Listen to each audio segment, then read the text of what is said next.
तो मैं हूं दिनेश के वोरा। न्यूज़ टाइम में आपका बहुत बहुत स्वागत है। पिछले बजट में, मैं इस बजट की बात नहीं कर रहा हूं जो फरवरी में भारत में आया था, उससे पिछले बजट में आप शायद भूल गए होंगे, तो वित्त मंत्री ने या मोदी जी ने कहा जाए, भारत में एक ऐसा अनाउंसमेंट किया था कि इंडिया में मेगा फैक्ट्रीज लगेंगी। वो मेगा फैक्ट्री वैसी ही जैसी कि बांग्लादेश में बहुत सारी हैं गारमेंट की, जहाँ 5,000, 8,000, 10,000, 15,000 वर्कर्स काम करते हैं। हिंदुस्तान में तो इतनी बड़ी फैक्ट्रियां है ही नहीं। और जो एक मेन सेंटर जो है, सपोज करो तिरुपुर, वहाँ के एक डेटा मैंने पहले दिए थे, वहाँ पे जो 70% फैक्ट्रियां हैं उसमें तो 10 से कम वर्कर हैं, 10 से कम। तो कंपैरिजन तो है ही नहीं ना कहीं पर। दूसरी बात, बांग्लादेश के अंदर 100 से ज़्यादा ऐसी गारमेंट फैक्ट्रीज हैं जिनको ग्रीन सर्टिफिकेशन मिला हुआ है, जिनको ग्रीन सर्टिफिकेशन मिला है, जबकि इंडिया में तो शायद 2-3 भी नहीं है। तो मोदी जी ने अनाउंस करवा दिया कि हम हिंदुस्तान में मेगा फैक्ट्रीज लगाएंगे। आज उस बात को, ये फरवरी आ रही है और 4 महीने बाद फिर से नया बजट आ जाएगा, 2 साल हो जाएंगे। ये बात मैं क्यों कर रहा हूं? भारत में अनाउंसमेंट बहुत होते हैं और खास तौर से मोदी सरकार को तो अनाउंसमेंट की बहुत ही शौक होता है। बड़े बड़े सपने, बड़ी बड़ी चीजें आसमान में देखते हैं। मैं चांद ले आऊंगा, मैं तारे ले आऊंगा, मैं सूरज को ले आऊंगा, मैं चंद्रमा को ले आऊंगा, मैं मंगल को भी ले आऊंगा। लेकिन मुसीबत यह है कि पैर जमीन पर नहीं होते हैं, हकीकत से कोई ताल्लुक नहीं होता है। जब हमने पता करवाया कि भाई ये ऑलमोस्ट आज 1.25-2 साल होने को आ गए हैं, मेगा फैक्ट्रीज अनाउंस की थी, तो उसके ऊपर कुछ काम हुआ है क्या? कहीं कोई मूवमेंट हुआ है क्या? कहीं कोई स्टेट के अंदर कोई साइट्स डिसाइड हुई है क्या? कोई उसके लिए आउटलेट दिया गया है? कोई इंसेंटिवाइज किया गया इंडस्ट्री को उसके लिए कि आप जाइए वहां पे खोलिए? कहीं कोई स्किल सेट्स तैयार किए गए? आपको सुन के हैरानी होगी कि बहुत सारे लोगों को भारत सरकार में इस बात का पता ही नहीं है कि मेगा फैक्ट्रीज अनाउंस हुई थी मैन्युफैक्चरिंग को बढ़ावा देने के लिए। आप सोच सकते हैं कि बजट के अंदर जो अनाउंसमेंट होते हैं उनका मतलब क्या होता है। सिर्फ वाहवाही लूटना, यही हमारी भाजपा सरकार करती आ रही है। और यहां पे अगर चाइना होता भारत की जगह पे, तो अब तक 10 फैक्ट्री लग चुकी होती थी। हमारी समस्या यह है कि जब तक हम प्लान करते हैं तो हमें 5 साल निकल जाते हैं प्लानिंग के अंदर ही। जैसे कि हमारी इच्छा थी कि बुलेट ट्रेन आ जाए साहब, और उसकी कुछ डेट भी आ गई 2022 तक, 2000 एंड तक, 2023 तक हम स्टार्ट कर देंगे। हालात ये हैं कि आज इंडिया के अंदर लैंड तक एक्वायर नहीं हुआ है बुलेट ट्रेन के लिए, बाकी की तो बात छोड़ दीजिए।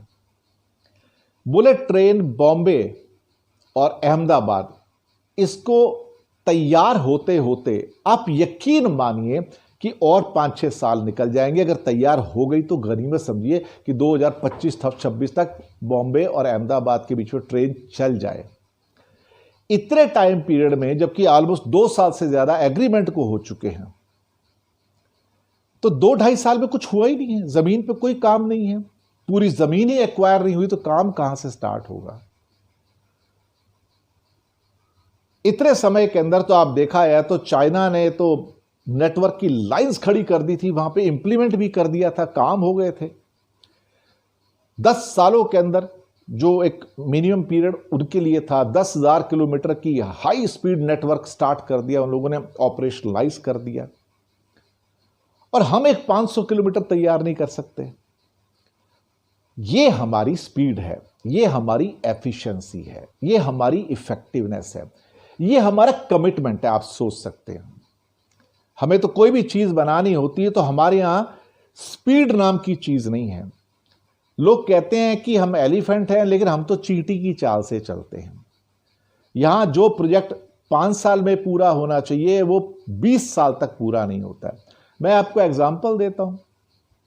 ये Delhi Mumbai freight corridor railway का स्टार्ट होके 20 साल से ऊपर हो चुके हैं। जाने कितनी रिवाइज्ड इसकी डेडलाइंस आई हैं। 4-5 साल में तैयार होना था, 15 साल से ज़्यादा डिले हो चुका है। अभी पहले कहते हैं 2020 में ऑपरेशनलाइज होगा, अब कहते हैं 2022 में होगा। अब पैसे नहीं है तो कहते हैं कि इसके हिस्से बेच देंगे, प्राइवेटाइज कर देंगे। आप समझ सकते हो कि भारत चाइना की बराबरी क्यों नहीं कर सकता। ना स्पीड है, ना एफिशिएंसी है, ना इफेक्टिवनेस है। अब जिस देश में स्पीड नहीं होगी और एफिशिएंसी नहीं होगी चीज़ों को प्रोड्यूस करने की, वहाँ पे कॉस्ट इफेक्टिवनेस नहीं आएगी। जब कॉस्ट इफेक्टिवनेस नहीं आएगी तो आप माल बेचोगे किसको। एक एग्जांपल देता हूँ मेगा फैक्ट्रीज का, कि भारत मेगा फैक्ट्रीज में क्यों कामयाब नहीं हो पाएगा। एक तो इंटेंशन नहीं है, मैं आपको बताऊँ, सिर्फ अनाउंसमेंट है। अनाउंसमेंट करने से कोई देश महान नहीं होता है। अमेरिका आज चीज़ें बाहर से आउटसोर्स करता है, मंगाता है। आज अमेरिका में अगर 1 यूनिट एक गारमेंट का बनाना हो तो उसकी कॉस्ट आती है $7। $7। इंडिया में 1 यूनिट की उसकी जो एक स्पेसिफिक गारमेंट है कॉस्ट आती है करीब 57 सेंट। ये आधे डॉलर से थोड़ी ज़्यादा हो गई, यानी कि समझो 75 रुपये का डॉलर तो समझो 40 रुपये के आसपास आ गई। बांग्लादेश में कॉस्ट आती है 22 सेंट्स की। 22 सेंट्स का मतलब होता है 1/5 of A dollar. 1/5 of dollar का मतलब होगा कि 16 टका आप लगा लो उसको, 16 नहीं तो 17 टका लगा लो। और इंडियन करेंसी के ऊपर करोगे तो 15 रुपये के बराबर ही हो गया हो। तो अगर वो 15 रुपये के अंदर यूनिट कॉस्ट में कोई चीज़ पैदा करता है, इंडिया 40 रुपये में पैदा करता है, अमेरिका तो $7 में कर रहा है, वो चलो उन्होंने तो करना ही नहीं है। तो आप सोचिए कि एफिशिएंसी किसकी है, इफेक्टिवनेस किसकी है, स्पीड किसकी है, कॉस्ट इफेक्टिवनेस किसकी है, बांग्लादेश की। तो दुनिया में किंग कौन है, बांग्लादेश, वियतनाम के साथ में।